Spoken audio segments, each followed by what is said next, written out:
Hi everyone and welcome to Savvy Sexy Social Vlog Every Day in August, day 19. And have you ever wondered what it's like to be a psychic? Well, tonight I'm going to answer that question. Hi everyone, it's Alex, or I'm Alex, and it's Tea and Transformation.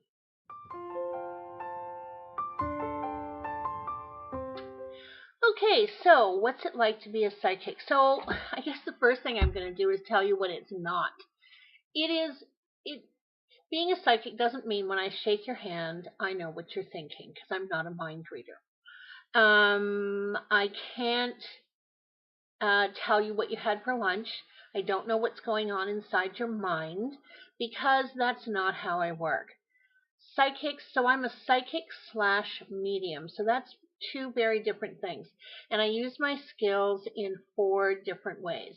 One is as a tarot card reader. So as a tarot reader, what I believe is that the cards that come up are divinely inspired.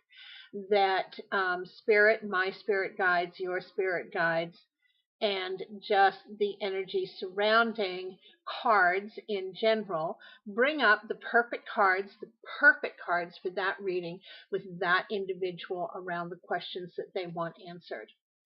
And so that's at its very basic. That's what it is. I read the cards that show up, knowing that it's like the right cards for the right time for the right person.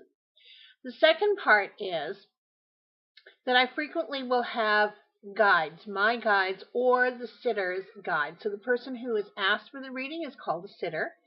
And sometimes, and it happens, I will have a sitter ask a question, and before I can even shuffle the cards and lay them out, their guides are screaming an answer at me. It's very loud, it's very clear, it's very immediate.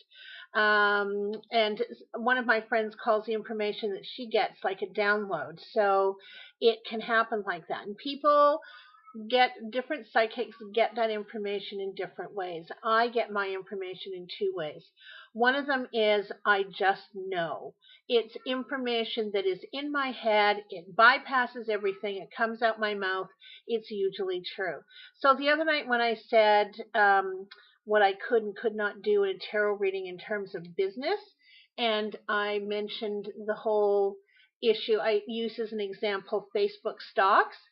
The way that information came to me, I'm actually going to pay attention to Facebook stocks, because I actually believe they're going to go down a little bit. And I know there's like the markets go up and down, but I do think they're going to go down because I think they've spread themselves too thinly.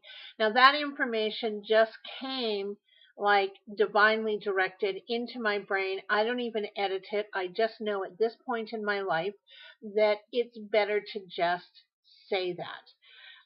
The other thing that happens is that I will see visually, and I might get colors, and I have a reference library of my own making that tells me what each color means, and what part of the body if it's going to work on or heal on. And I also will get pictures of people. Now the pictures of people that I get, sometimes it's about the energy that's surrounding that person, and then sometimes it's their guides giving the information. So that's like tarot reading, my guides, your guides, three different ways. The fourth way is, and this often happens visually, is I will see a person. And usually when this happens, what I'm seeing is a loved one who has passed over who has a message for you.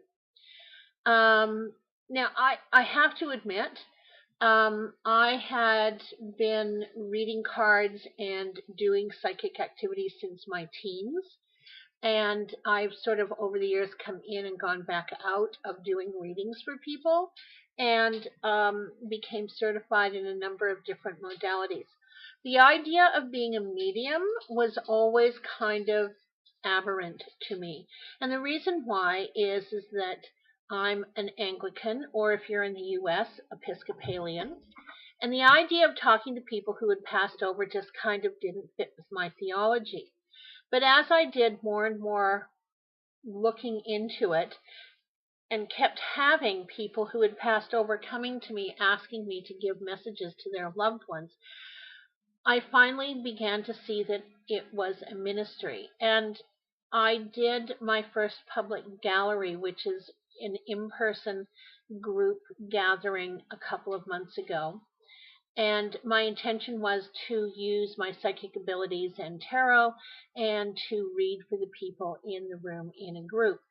But what started to happen was, as I went into that, I had a person who had passed over quite insistent that they had a message for me to give to someone. So when I went to that gallery, I mentioned that I had this person who had a message that they wanted to give, and described the person and what I got that they had passed away from and what they looked like and kind of what their attitude was like.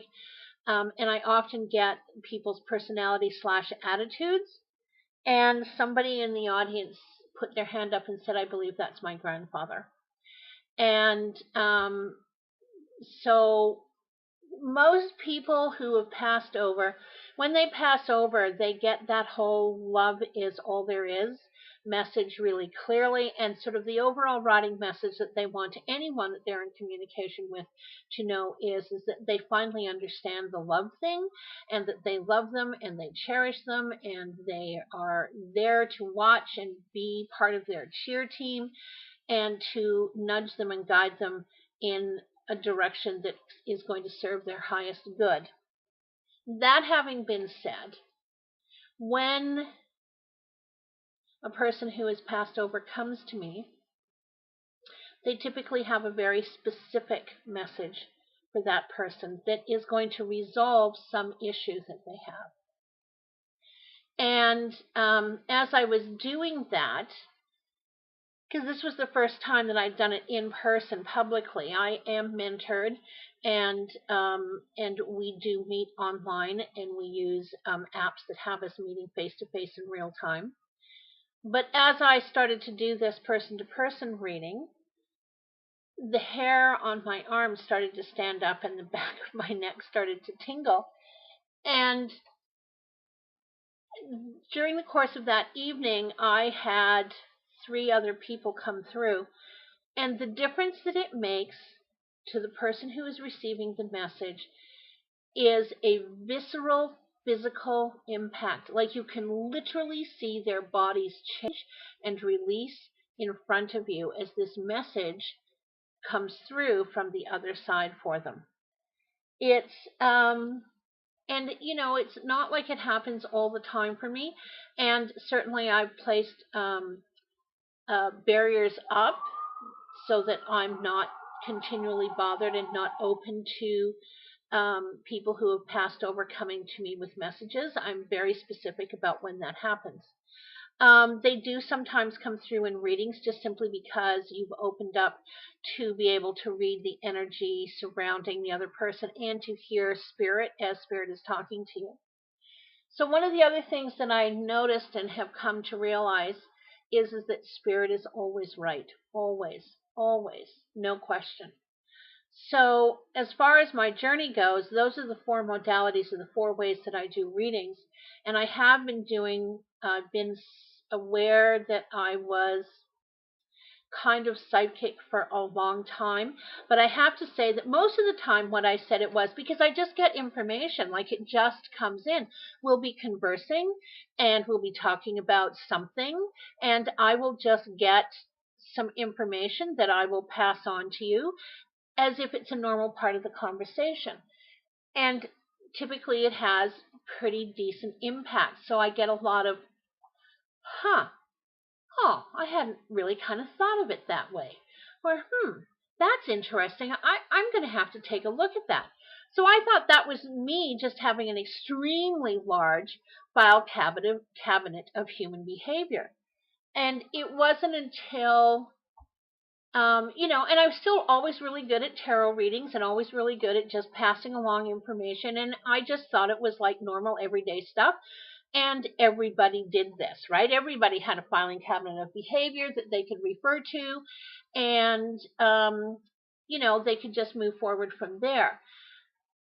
And so what happened was, and the reason why I changed my thinking around it and decided to start doing this professionally, was about 4 years ago, maybe 5 years ago.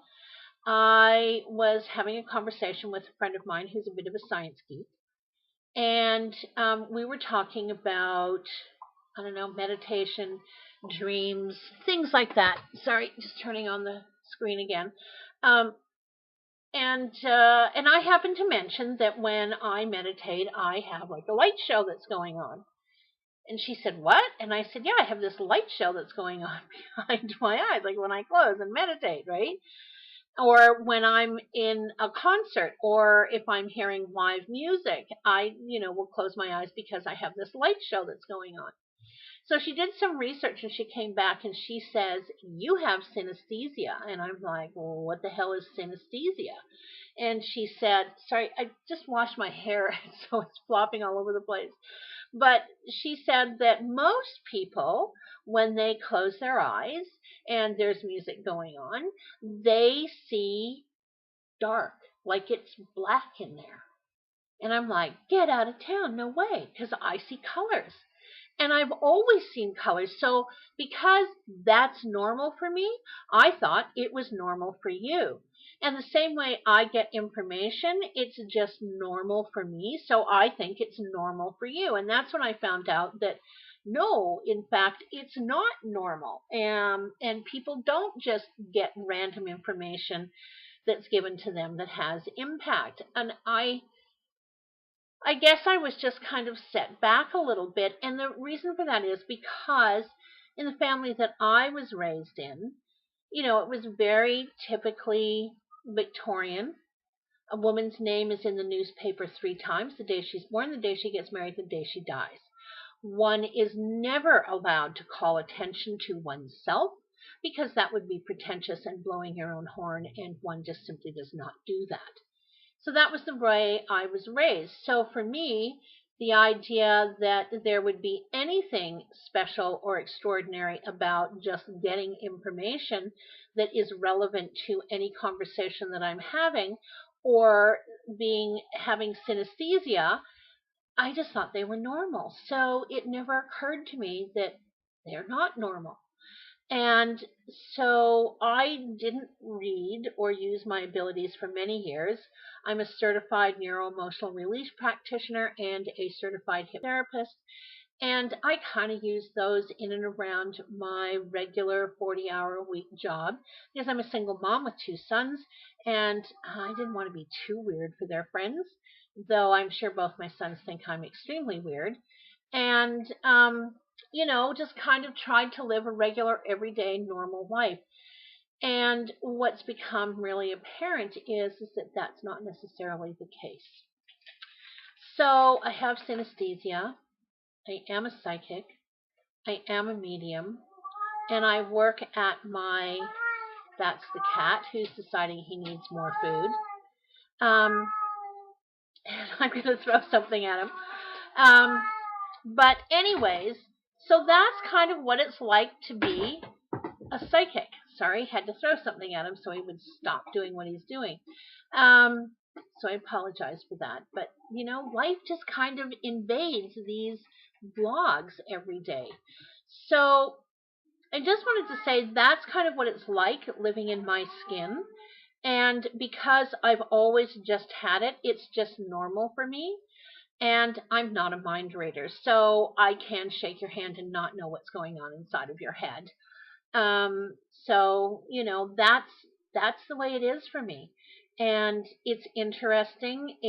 I'm glad that I'm doing it professionally now, and can share my skills with people who do want that kind of transformational insight so that they can move forward and serve their highest purpose while they're here. Because if we're not doing that, what's it all about, Alfie?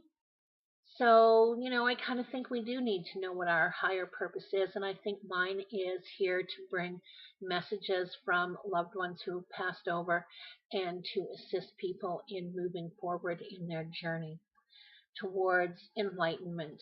So that's kind of it for me. I'll list some resources of places that I go to find solace, to learn more about metaphysical matters, and I tend to be really practical and grounded, so I don't like a lot of airy-fairy stuff. It's all got to work for me, otherwise it's not worth doing. Anyways, it's again a long video, but thank you so much for tuning in. It is Savvy Sexy Social vlog every day in August, day 19. I'm Alex, and this is Tea and Transformation, and we'll see you tomorrow.